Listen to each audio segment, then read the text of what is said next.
Hello and welcome to Bloke on the Range. We're lucky enough to be able to do a little addendum to one of the episodes of the Swiss Straight Pull series because this belongs to a friend.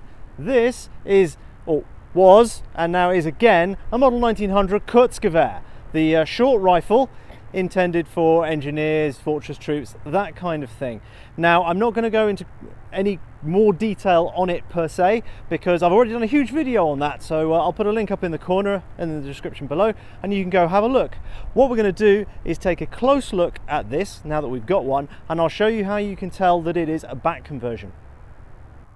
So starting from the back here, it's very very much like I showed you. It looks like a cadet rifle, which it was based on, just without the finger grooves there, and with a magazine.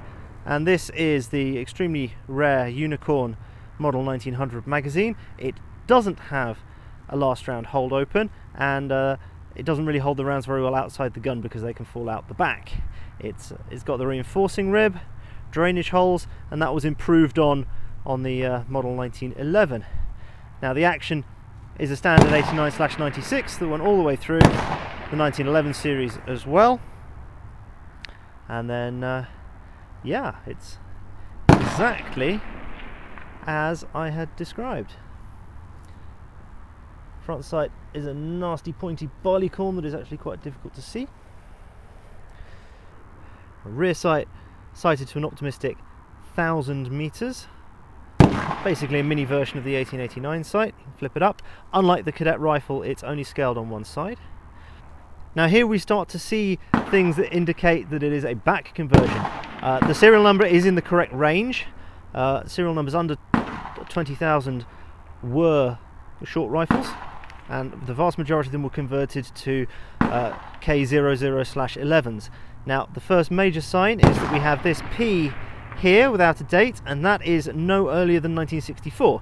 Now none of these were in service that late. They were almost all converted around sort of start of the First World War period, so we shouldn't be seeing any markings on a real one after that. We've also got a renovation mark, 1936, so that will have been when it was a K00/11. That is, it is impossible that an unconverted Model 1900 short rifle had a refurbishment in 1936 because they weren't in service. The other big one is that we've got the notches here cut for the Mauser type 1908 stripper clip that was never issued, but all the rifles from the 1911 series on had these clips, including the sniper rifles. Now this is apparently matching numbers, but clearly this has just been stamped with not even quite matched stamps. The 0 there might even possibly be an O. That's been hand stamped kind of badly, but this has been beautifully reconditioned. The stock, looking at the bottom, it probably came off a cadet rifle because some of the late cadet rifles, in fact quite a lot of the late cadet rifles, had converted Model 1900 stocks on them where they put a wood plug to fill in the magazine opening, and this here looks like it's one of them that's been opened out.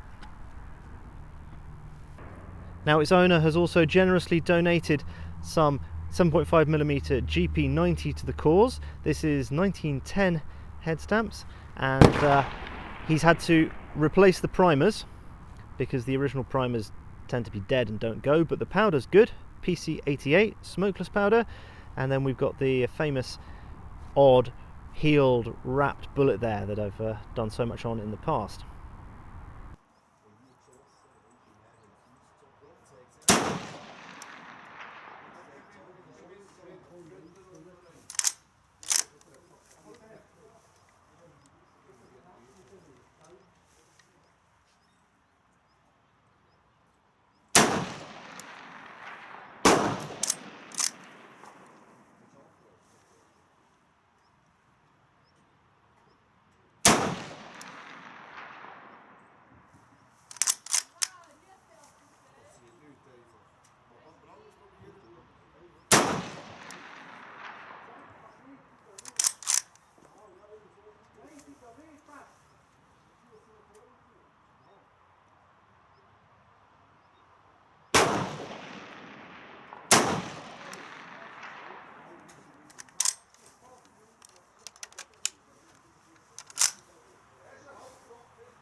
Hobbies.